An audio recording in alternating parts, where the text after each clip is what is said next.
Mhm. Hello, everyone, and welcome to our virtual author event with Sascha Rothchild. Thank you, everyone, for joining us this evening. Before I begin, I just want to let everyone know, general housekeeping, if you can please keep your cameras off and your mics muted so that we have our author spotlighted during the event. We encourage everyone, if you do have questions for Sascha, to please type them in the chat box at the bottom of your screen. My name is Debbie Keener. I'm head of community services and adult programming here at the Oceanside Library. I encourage everyone to go check our website, oceansidelibrary.com, and check our newsletter for so many great programs that we do here at the library. I would like to introduce my colleague and friend for tonight, Head of Adult Services, Nadine Busili. Hi. Together, we are known as Deb and Nay. We do the author spotlights together. We do our book discussion on the same page with Deb and Nay every month. We also have a podcast, Books and Banter with Deb and Nay. And as everyone knows, we sit next to each other every day. So take it away, Nay. Thank you, Debbie. Well, I'm so excited. Tonight we have Sascha Rothchild. She's the author of the book Blood Sugar, which was our Deb and Nay pick for our last book discussion. Ooh, it was so good. We had such a good book discussion. So let me tell you a little bit about Sascha. She grew up in Miami Beach. She says it was bananas. We'll ask her about that. She majored in playwriting at Boston College, and it was freezing. She moved to Los Angeles to become a writer, and it was dramatic. And after an infamous turn on This American Life, humorous personal essays published in LA Weekly, a comedic yet heartfelt memoir, How to Get Divorced by 30, published by Penguin, and many other jobs in between, Sascha is now an Emmy-nominated screenwriter. Her work includes shows such as Glow, The Bold Type, The Babysitter's Club, The Carrie Diaries, and more. She's especially thrilled about this debut novel, Blood Sugar, which was published by Putnam in Penguin Putnam in 2022. It's gotten rave reviews by the New York Times, Publishers Weekly, and others. Sascha adores all things unicorns, and if she tells you she is being ironic, she is kidding herself. Thank you, Sascha, for being with us. Thanks for being here. She's also a library lover too. I think I read it on your website actually, and I was so excited to see that I had to reach out and have you as our guest. Thanks for having me. Thanks for being with us. Thanks for being here tonight. Do you want to? Yeah, so we always like to ask our authors a bit about their younger selves before we know them as this author of this riveting thriller. Can you tell us a little bit about growing up in Miami and some of your hopes and dreams at the time? Were you always a budding writer? Were books a part of your life growing up? And how did you arrive from screenwriting to this novel writing? I was always a writer. My father was a journalist, so I grew up understanding that writing could be a career and could be what someone does all day long. And I would come home from school and tell these stories, and my parents, probably just not wanting to deal with me, would say, go write it down, have a diary, write it down. So from the time I could write words, I wrote everything down and was sort of one of those kids that was a real weirdo and I had a few close friends, but not a lot of friends, and was really imaginative and just sat and wrote my thoughts. And I have every diary I've ever kept in a box. Like there's like 25 of them over my whole life. And I always wrote it down, and I almost sort of started to feel like if I didn't write it down, it didn't happen to me. And then, of course, journalism was never what I wanted to do because it has to do with facts. And I always wanted to have opinions and exaggerate and tell stories and not worry about the facts. So I knew I would write fiction, and I loved television growing up, even, when it was terrible in the 1980s. I just loved like having these friends in my living room every week. And I also love reading because it was the same the same thing. It was sort of being this lonely kid. I could read a book and then feel like, oh, I have all these friends inside this book. Huge reader as a child, and my parents never sort of filtered what I could read. They felt if I was old enough to read the words and curious, that I could read it. And I read everything from Jane Austen to Philip K. Dick to, sort of all the classics to more modern stuff, and just knew I was going to be a writer. I sort of thought, what kind of writing will I do? And I ended up majoring in playwriting, and then ultimately thought, well, I'll take that and my love for television, moved to Los Angeles. And my goal was to be a TV writer, which is what I do most of the time. But I had an idea and I knew it was a novel, and so that's how Blood Sugar came about, I guess, is the simple kind of end of that long story. How did you like growing up in Miami? It's such a unique and diverse area. I have a lot of family in Florida. We are very close to Miami. I love the area. What was it like as a kid growing up there?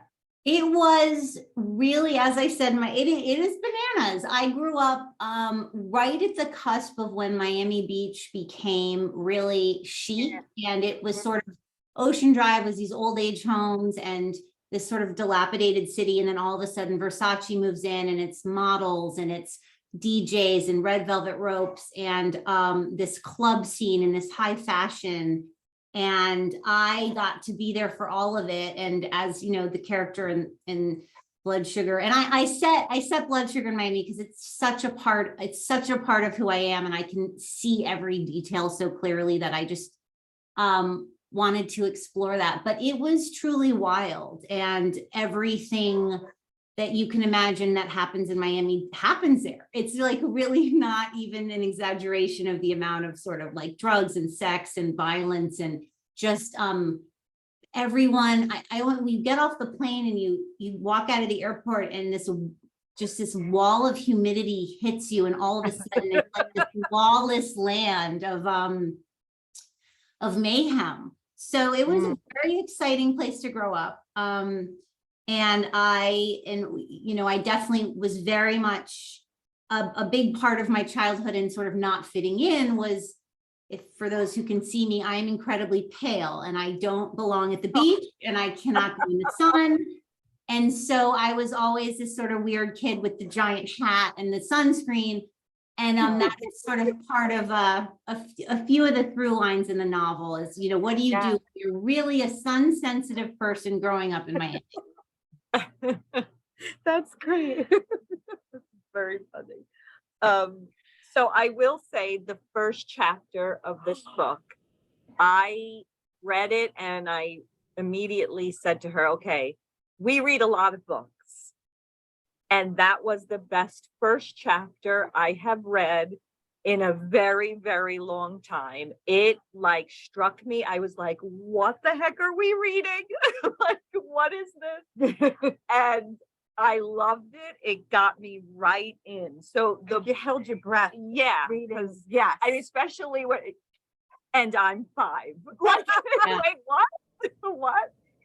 So, the book is hard to describe. Ruby is definitely a unique character, one of a kind. Can you tell us a bit about the novel? Like, give us For those who might not have read it yet. your description of it. The novel is about a woman who's accused of 4 murders, and she's only guilty of 3. So you know immediately that this is a woman who has killed 3 people. That is not a spoiler. What you will come to find out is what 3 people and why. And I tried to sort of change the tropes of a lot of things we're used to seeing. Serial killers, well, first of all, can they even be likable? I think with men, often they can. You've got your Dexters and your Joe Goldbergs and on and on. Women, not so much. We hold women to a different standard, especially in television and books and movies. And I wanted to explore that. And I wanted to explore, often we hear stories of characters who are very cruel to animals, and this becomes in later in life, they're then kill humans. I thought how interesting to flip the script and have a child be very kind to animals, but not like other people. So the book came about by me thinking about larger themes of other stories and trying to just really turn them on their heads. And something, when I read Crime and Punishment, which is one of the great novels of all time, I was very annoyed with the ending. And I was annoyed that he found his humanity by feeling guilty and admitting it.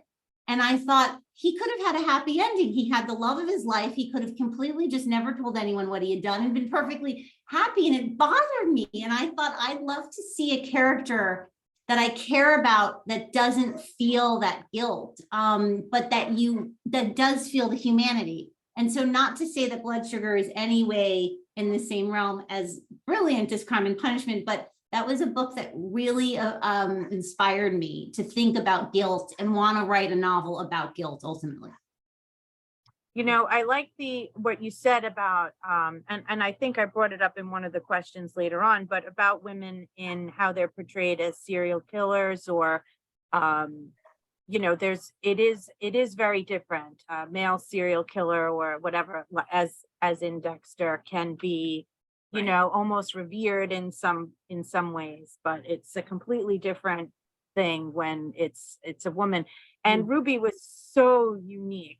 Right? Yeah. I mean, she's just unlike anyone. And I think when we've talked to people who like the book or didn't like the book, and it both ways, I think it's because she's a very hard character to grasp.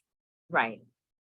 She doesn't fit in that box of, like you said, that we normally read about in either, murder mysteries or whatever. She's hard to place, and that might frustrate some readers a little bit. Right.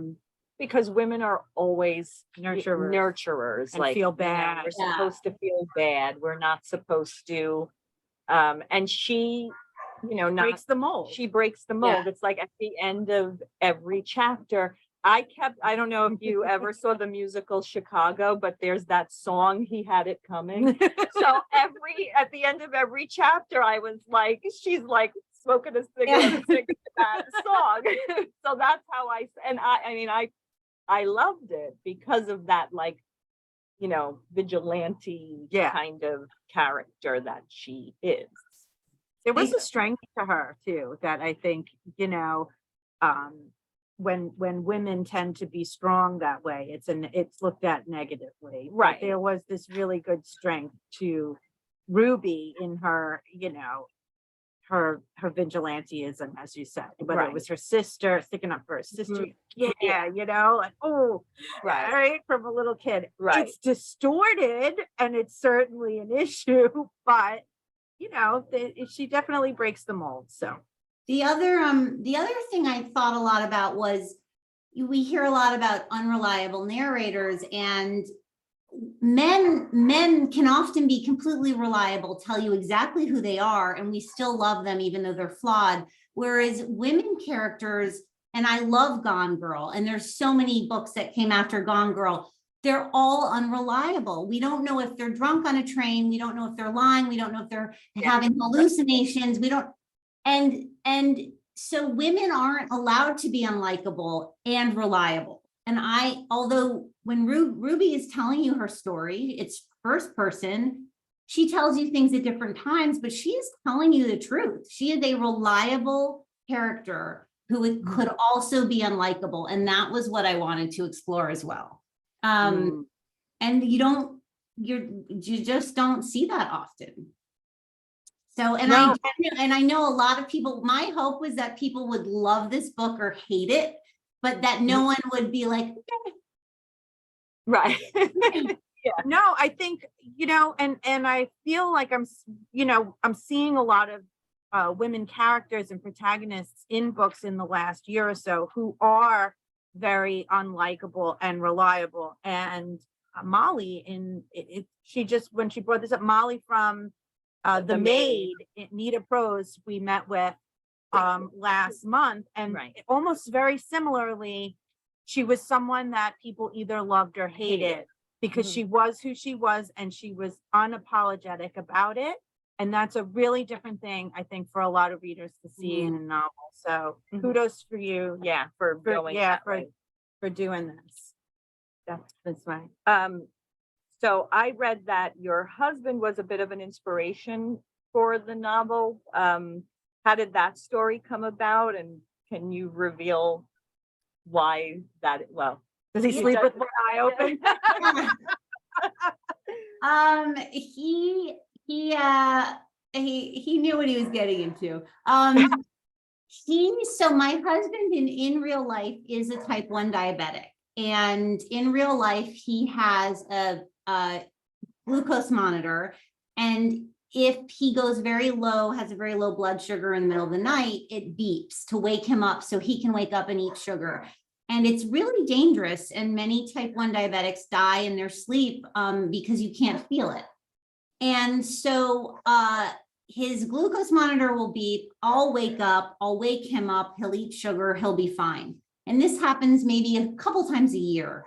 So a few years ago it happened, woke him up, he ate sugar, went back to sleep, he was fine. I couldn't fall back to sleep. And I started thinking, and my brain is always creating stories and sort of saying, well, what if this and what if that? And I thought, well, what if he had died? What if he had died? And then I call 911 and then the police come. And then what if the police thought I killed him? Because it's always the spouse, always. Right. And then I thought, but I didn't kill him. And then my writer brain went one step forward, and I thought, but what if I had killed other people? And now the police are investigating me for the thing I didn't do. And now and then at 3 a.m, I thought, this is a novel. And I keep a little pad of paper next to my bed and I scribbled it down. And I woke up the next morning and I saw it and I thought, this holds. This is actually this is a plot. And then I started figuring out from there, who's my character and how do I tell the story? So that I had no idea about that with the blood. I really did not realize the diabetics have to really monitor even in their sleep. I mean, it makes perfect sense. Right. But that sounds Scary. very scary. And what a hard thing to live with like that. And I did not realize the monitors are there to wake people up at night. Well, and what you said is true. Like, what happens if you don't hear it, or so I and having your brain where you're making stories up, I can see how you went there. So and often just a couple amazing things have happened. One is people with type 1 have reached out all over the world to say thank you for getting it right, because often in movies it's always, we need insulin, but you don't need insulin, you need sugar. Insulin, it could take you a month to die with that insulin, which is not great, but you're not going to die in two hours on an airplane. So everyone gets it wrong. And parents of children with type 1, there's an app on their phone, and loved ones, and I have the app too, that if the person's low, my phone sounds an alarm as well. So if I'm somewhere else and my husband has a low and passes out, I get an alert. So I'm just sharing this because it's such a huge part of so many people's lives. And I think that for me, normalizing a disease that many people have and using it in a mystery in a way that humanizes it, but also adds suspense, like the suspense that so many people have to deal with every day, was also exciting to me. And somebody referred to it as diabetic noir, which I was like, okay, I'll take it. I like it. Yeah. That's new. We're gonna have to put a section up. Diabetic noir. I think it would just start with blood sugar. Maybe more people would write about it, but the title, well, and the cover. We're all talking about the cover. Yeah. It's so eye-catching. The minute the book came in, and then we put, even with the plastic, which sometimes I don't like, but the plastic sort of adds to the shiny shimmer. Yes. Yeah. Did you title the book, the novel? Did you know? I mean, it is such a great title. It also says something when you Google I've had to Google this title a lot for a lot of different reasons. And on my computer, it only brings up things to do with diabetes. Yeah. At a certain age, like that's what my Google history brings up. But you know, did you come up with a title? I know editors sometimes do that. And why Blood Sugar, you know, as the title for the book? I did come up with the title, and it's literally a book about blood sugar. It's about a man whose blood sugar goes low and things happen. And it's also bloody in the sense of it's about this murderer, but she also has a really good heart, and she's sweet, and she loves the people that she loves. And so I thought that there was sort of kind of like a title that couldn't be beat in terms of the dual purpose and the kind of the pun. And it feels, Blood Sugar kind of feels like a thriller title, even though it literally is what this couple's dealing with every day. Right. Oh, okay. Do you want to go to? Sure. You described, which one? Yeah. Oh, You described Ruby as an anti-heroine in one of the articles I read. And we see that she could be very compassionate with her clients. And she's also very, very much a vigilante, as we said.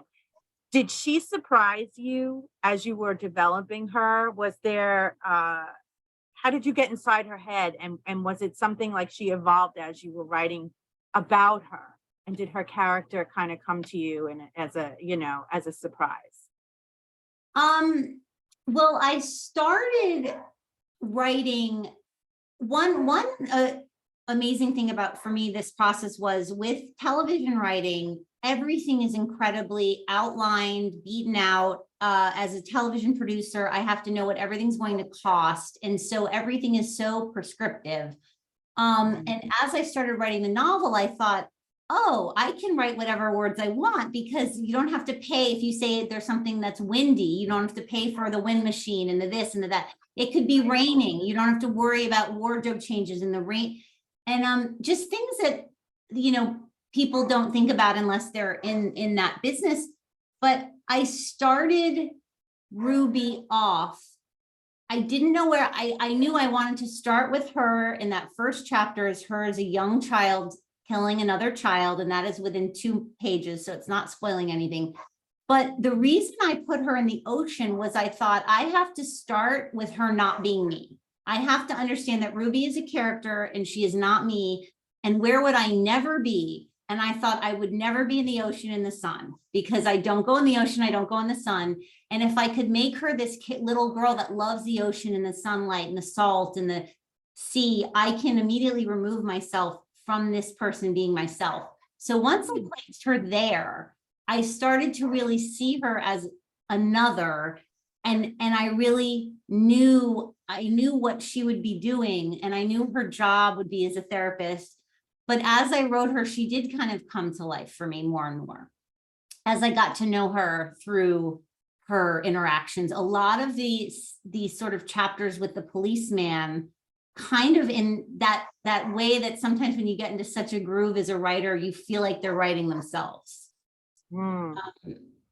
They just almost like was a magical, you know, couple hours where I'd be like, oh my God, how did I write that? And it just kind of Flowed. yeah. Yeah. So did, I'm gonna, to hear, so what you just said, we'll just go on to research, because it's a huge part of the process to make the story believable. What research did you do for the novel? I did a lot of research about therapists, about the training and the schooling it takes to become a therapist, a licensed therapist. And I have been in therapy on and off my whole life.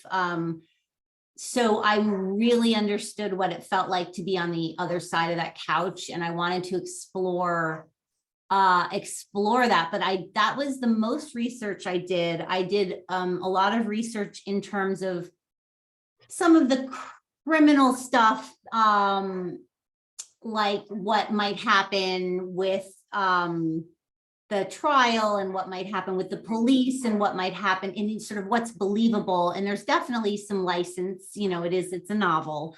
So I'm sure there's some lawyers that have read it and thought that's not quite 100%, but, and then the diabetes stuff is all incredibly accurate. And I did not have to do research because I know from my life, which, felt really good to be able to write about that in an accurate way. Right. Wow. So we were lucky enough to meet with author, actress, audiobook performer Julia Whalen. She took a screenplay and turned it into a novel, My Oxford Year. What was it like for you to write a novel after so successfully writing screenplays? Well, the first thing I did when I had that idea in the morning and I looked at my notes and I thought this is a novel, I literally Googled how many words is a novel because I had no idea. And 80,000 came up as the average good amount of words for like and I just thought that is so long. That's so many words. So that was very different. One thing that, again, we sort of talked about was this idea that I could write these scenes and I didn't have to worry about the cost. And in my head, when she pulls up in her car, I didn't have to worry, but it's such a strange, it must sound strange to people listening, but every word in my brain, I think about licensing the car, getting the stunt driver, getting fascinating. That is fascinating to us. Yes. I could just have her running on the beach during the sunset. And I didn't have to think, okay, well, golden hour, we only have a half hour to catch it. That's always much more. So for me, writing was so freeing, writing the novel and letting it twist and turn but also taking with me this feeling of every word should count, because that is what TV writing, at least for Netflix, especially where you want, go to the next episode, that I didn't want anything to be wasted. And so anytime I referenced something or something came up, I wanted to make sure it was important later. And that very much was me bringing the TV writer into the novel, because even though I knew, I could have 10 more words here and no one would care, I didn't want them unless they were really pertinent. So it was both those things. Right. And you had those very short chapters, which were really unique and also made the book go by pretty quickly. Right. Like as soon as you finish, you're like, well, I need more. I need more. Right. I need more.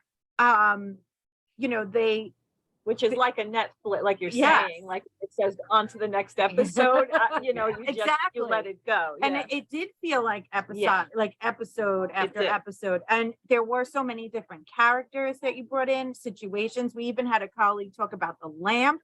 Like even the lamp was almost its own character. How did we always like to ask our authors, how do you keep your story on track? And then you added the component of a flashback to her telling her story, which is even more confusing. So what's your process of keeping things in order?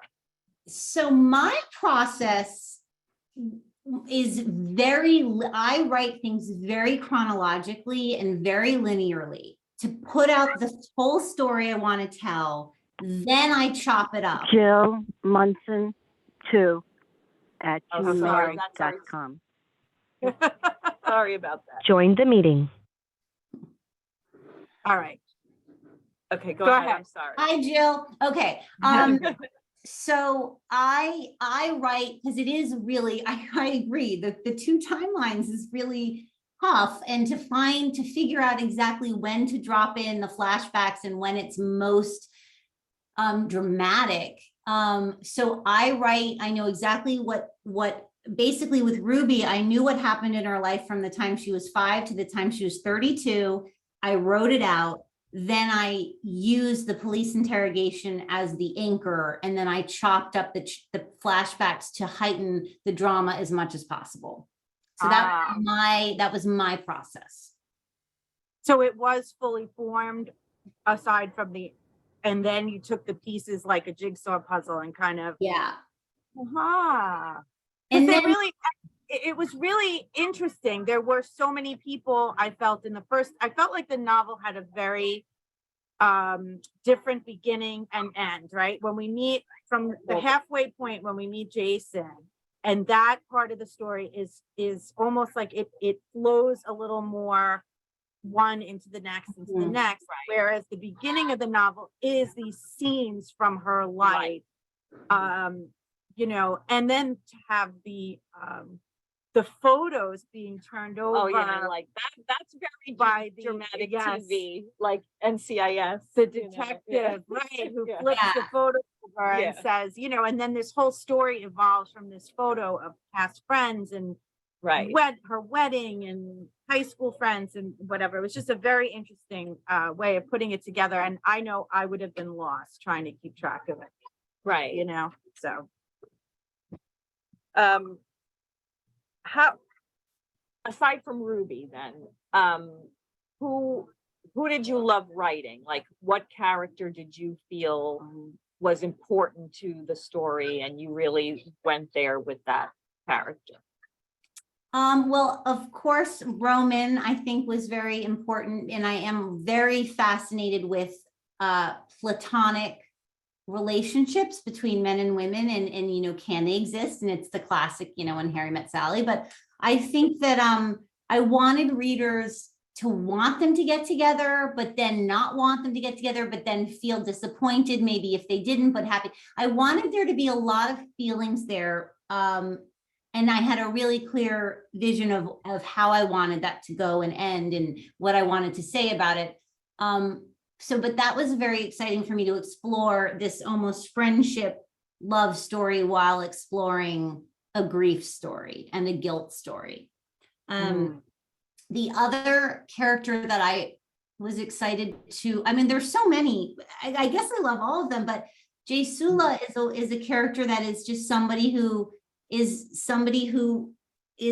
invisible in life, and someone sees her, and I think about that a lot. And in Miami, at those nightclubs, there were always, and still today, there's people that work in bathrooms, and you go in and you throw $1 in the tip jar, or you don't. But I really started to think about, you know, those people and what do they see, and why has that never been explored in terms of what that person's life might be like. And I was very sort of excited to go there. Actually, if you're excited to go there, you should read The Maid by Nita Prose, because that's really what it is about the invisible people that exist, all the maids, the housekeepers in the hotels, and exactly what you're saying. And it was fascinating. It is. It makes for a good character, because they do see a lot of things that we don't. And we don't even think of when you're in a hotel. I mean, they see your clothes everywhere. They see everything. So they are important people in our lives, but they're invisible. So they shouldn't be. But No. And Roman was definitely a character that stood out. I wanted. Me. Did you? Yeah. You know, of course, the romantic in me did. Yeah. But I sort of liked the fact that it was open-ended and that their relationship sort of went back and forth. I mean, I think in the beginning, you know, they have this bond that's just very platonic, and they care about each other in a way that they're not. I didn't think it was platonic Really? at the beginning. No.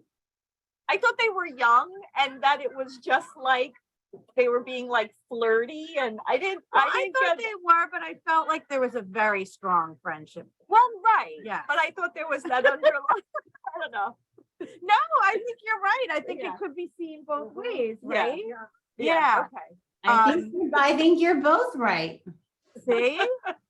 No, I'm right. You know who's the romantic. You're the much more into the romantic part of things in our little duo here. But I loved their relationship, and he stood out to me because after they had falling out, excuse me, and then they were able to put that aside to come back together, and you know, he was able to help her, And I loved that whole thing. I really did like Roman. Right. He was a good one. Do you have a, like you said, like the when Harry met Sally question, do you have, like, is that something, like, I guess we all have platonic friends, right? Yes. Yeah. I mean, I know, I'm just Of thinking, the 'cause it's a opposite book, sex, you yeah. mean? Like, right. In the book, I just, maybe because it's so dramatic. And we don't read about that one. No, When you you pick don't. up a book, again, you expect it to go a certain way because this is what's been published for so long Yeah. that you expect that they're going to get together at the end, or that, they're going to, the damsel in distress. We've talked Well, about that a lot right. in some of our books. Like he would save her. Yes. And I like that wasn't the, I mean, you know what I mean. It's, oh, Yes. yeah, I don't want to spoil, you know what I mean. Yes. Sorry. Okay. So what are we up to? What did you edit? Oh, yeah. So the editing process, we know that is, you edit and you edit and it just changes. What did you edit out of the story that you might be able to share with us? Is there anything, a scene or something that would give us a little backstage pass to Ruby? I wish I had something really juicy for you, but my editor was so wonderful. She got me and then made it all better. The stuff that was edited, what was edited out was I had went on and on and on about all of Ruby's exes. And I think there was so much information about all the dating in high school and college and on and on. And I think, and my editor thought, we don't need this. We a few moments of what's important, but that's not really what this is about. And it's not really why she is the way she is. And so we don't need all this. And I agreed. And so a lot of that was taken out. Okay. But I don't miss it. I don't regret taking it out. Okay. Yeah. Do you read book reviews? I read professional book reviews. I do not read anything on Amazon or Goodreads or Instagram and I'm so happy people review and read and say things and have opinions. And I think it's great, but I don't take it in. Yeah. I learned that from just living in LA and writing for TV and just knowing that it can destroy you, even if it's positive. If one person says something, if it's just not, for me, it's not good for my soul. So I don't do it. Okay. Now, when you were writing this novel, were you still writing screenplays at the same time? What did you have a schedule for when you fit your novel writing into your everyday life? How did that work for you? So I started the novel in between. I had 6 months in between TV jobs when I was in what's called a writer's room. And a TV writer's room is when you're in production and you're in a room with other writers, 10 hours a day. And then when that's over, there's some downtime. A few months, you might be writing a pilot script for something, or you might, be waiting on something. So there's a lot more time. And I started a draft of the novel in one of those downtimes and finished a draft. And it needed a lot of work. And it was, sort of sat in my computer for a year. And then when I had time, I went back to it. And then it was sort of dormant for like maybe another year. And then I met with, I don't know how interesting this is, but in Hollywood, you have an agent, you have a lawyer, and you can have a manager, Right. You have all these people. And so this manager, who I think the first name at the back of the book, Josh, he wanted to manage me, and he reached out and I said, I don't need a manager. And he kept trying and he kept trying. And I said, you know what? I wrote a novel. It's in my computer. No one's read it. If you want to read it, I'll hear what you think and we'll see. So I sent it to him and he said, I love it. I think it's great. I think you could do this or you could do that. And I loved his approach to it. I thought his taste is exactly my taste. He could be really additive to my career. And so based on his input, I signed with him. I said, let's go, let's do this. And I took some of his advice and together we got a book agent and then we sold it. It was one of those, was sold immediately, and Penguin preempted it, and then different editors came to me, and it was like one of those incredible stories of it all happened very quickly after years of kind of rewriting and figuring it out. Yeah, it's always fascinating, right? When we speak to debut novelists, I'm always just fascinated at that. It does happen very quickly for some, and Right, but also the fact that you just had it on your computer. well, it's quickly, Yeah, but it's not. Yeah. Yeah, it, you kind of were like, I don't know. Yeah. So the fact that you took a chance, you had him read it, but it's always, I mean, and you've written your whole life, like everything you just said, but you still have that like little. I wasn't sure. Yeah. So that's yeah. No, you never know. any plans for this to be a movie or a series? I would love this to be a series. I love, and I'm in the midst of figuring out what that looks like, and what that would be, and with who and where and all those things. So I am very much interested in adapting it. I think just because I love TV writing in the sense that you have a little space to explore characters, whereas in movies, you really have 2 hours and that's it. So I think that a limited series, or a series even like the Incredible You series, would be a dream for Ruby Simon. I found somewhere there was fan fiction with Joe Goldberg and Ruby Simon somewhere on. I was like, oh my God, this is so cool. Oh, well, that is cool. Would you write the screenplay? Yes, I would definitely be involved in creating it for film or TV. Yeah. So just future wise, like who do you see in your head as the actress? Just I think there are many wonderful women. I will say there are many wonderful women that would be incredible. One woman who really has inspired me in terms of sort of her intelligence and all that's going on behind her eyes is Anya Taylor-Joy. oh yeah, Gambit. I keep bringing her up. Yeah, Yeah, I think somebody like her who you just believe is very intelligent. When I watch her, I just think there's a lot going on there. yes. And We loved, and now of course I blanked. What was the chess? The Queen's Gambit. Yeah. I think we ask this question all the time, and she's the one who comes up all the time. Yeah, She is just an actress. There's something about how her face, like her being. I feel like she could definitely, because a few weeks ago when we were talking about The Maid with Nita Prost, we brought her up because we think she would be great as Molly in The Maid. So I could see her. Yeah, she's in it. Person right now. Yes. Who for Roman? Who would you picture for Roman? Oh God, somebody really hot with great. Yeah. I know. Well, it's funny because the actor would be playing a 30-year-old, and I'm older. I keep thinking of people that are now in their 60s because they're no like Brad Pitt is not So I think, the Roman of it all, I would let the very good casting people give me some ideas of who's the new amazing 30-year-old guy that's. What about Elvis? What's his name? Austin Butler, who I worked with in the Carrie Diaries. He was the love interest in the Carrie Diaries. He is absolutely adorable. Okay. Lovely. I can see that. Yeah. He's about, I don't know, because we're also older. Yeah, he's the right age. Yeah. Are you writing anything novel wise right now that you could share with us? Any sequels to?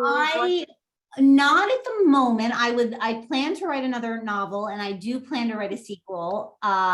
Those are in the works. I know exactly what the sequel will be. I have a couple TV projects that are sort of really inundating me with my time. I have a show that is coming out on Netflix called Exo Kitty that I'm really excited about. That's a spin-off of To All the Boys I've Loved Before, which are the amazing Jackie Hahn books. Mhm. So that's coming out. And so I'm dealing with that. And then I have some TV stuff, pilot stuff for NBC and things like that. So I'm really, my brain is at the moment is TV, but it will bounce back. Oh, that's great. So you mentioned at the beginning that you were a child of 80s television. What was your favorite show? Because we're also children of 80s television. We were constantly visiting. Yeah. I think, and to this day, I think The Golden Girls is one of the greatest half hours ever written. It's brilliant. Yeah. It was Sex in the City before Sex in the City. It was groundbreaking, so clever, so smart. Even I mean, it holds up incredibly well. It holds up. Yep. It's my favorite show, that and The Nanny. My two favorite shows, and The Golden. Go ahead. Jackie Tone played the nanny, the young girl version of the nanny in one episode to loop it back around to your town. She was the young Fran Drescher in The Nanny in an episode. Yeah. Oh, that's funny. Oh, that's great. But, yeah. I loved Facts of Life, all of Facts of Life, and You're speaking my language, Yeah. Sasha. I totally. Facts of Life, Golden those Girls. sitcoms. Love Boat, Fantasy Island. Yes. Heart Happy to Days. Heart. I loved Heart to Heart. Oh, the theme song of Heart to Heart is still one of the best. Yeah. Yeah. Oh, that's awesome. It is. Are you, I mean, we're talking about writing, we're talking about TV, screenplays. Are you reading anything right now that, you know? You've got quite the, Like looking at my, I just finished, it was really fun, The Paris Apartment. Oh, The- yeah. Jeff Foley. Lucy Foley. Yes, that was fun. That, and then The Hunter. I finished The Hunter, and I can't. If I of course I knew. Why don't we never prepare for this question, which is We're not trying to catch you off guard. It's just we like to talk about books too, and sometimes our authors give us little sneak peeks. Do you get author friends or writers send you things to read and like advanced copies so you could? I have started because I'm a fairly new novelist. I'm new to this whole world. So I am just starting to get advanced copies of things, which I did, I get screenplays. Everywhere, LA, you go to take your dry cleaning and someone hands you a screenplay to read. So I have a lot of that, but yeah, I am starting to sort of get some advanced copies. One book I read recently, which is not a new book. Oh no, now I'm going to forget.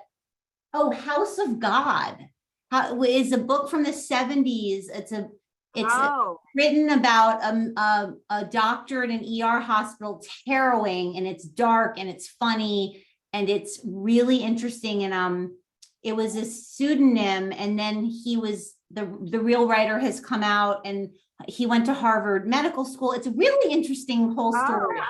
The real House of God. God. Yeah. Okay. So we just want to ask everyone on Zoom, if you have any questions for Sascha, please put them in the chat. And so Sascha, we like to do a lightning round. We put 1 minute on the clock and we ask you some fun questions. Thanks. Yeah. Do you want me to do You do the questions. Okay. I'll time us. Okay. Are you ready? And go. Which character from your novel would you like to have a drink or coffee with? Ruby Simon. Me too. Yep. Do you count any books or shows as your guilty pleasures? Reality. Selling Sunset. Okay. What shows have you been binging? Oh boy. I just Law and Order. I know. always binge Law and Order. I love procedurals like that to binge. I'm not a TV snob at all. What was your favorite pandemic cocktail or snack? I discovered Tate's cookies during the Oh, pandemic. We're big We're fans big of fans. States. Yeah, cool. The movie theater or the couch? Couch. Couch. Mm. Everybody says couch. I know. Yeah. We all got used to the couch. Yeah. All right, we hit a minute, but you keep going. Okay, what book were you forced to read but ended up enjoying? Very good question.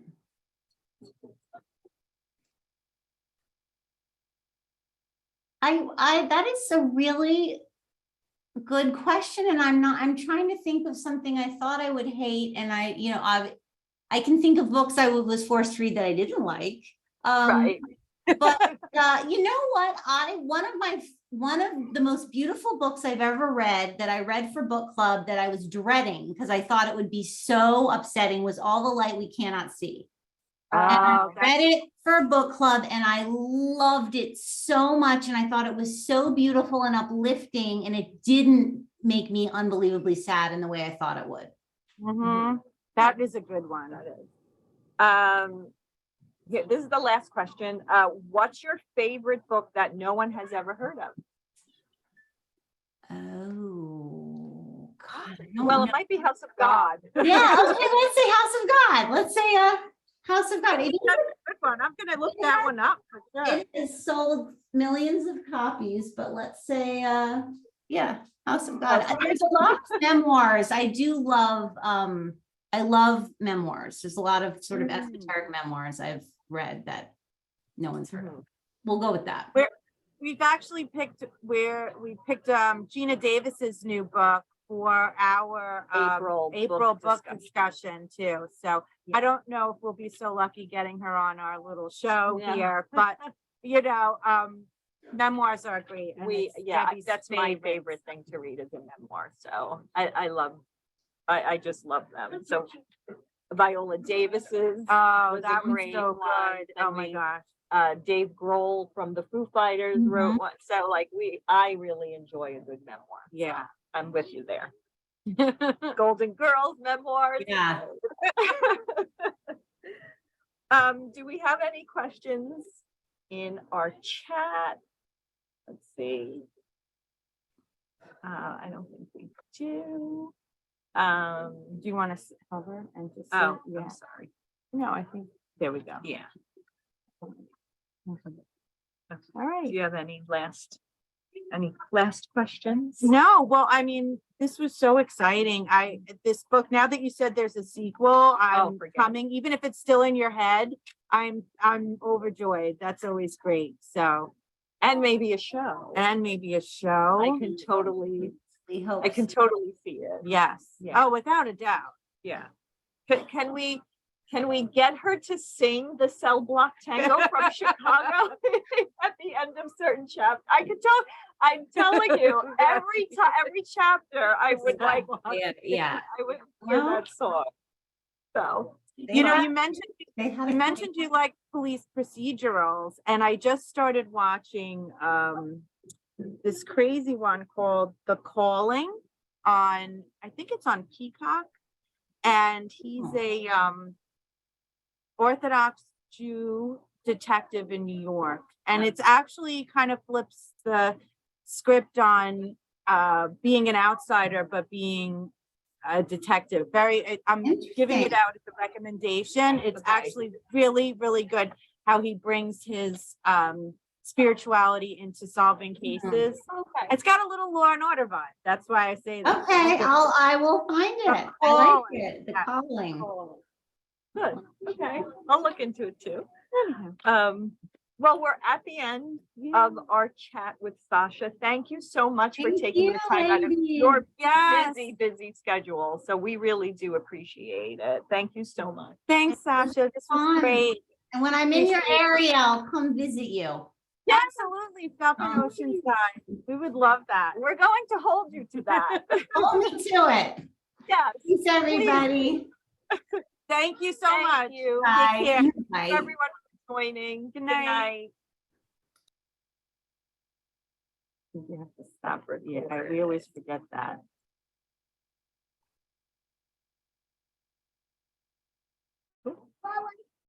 I not?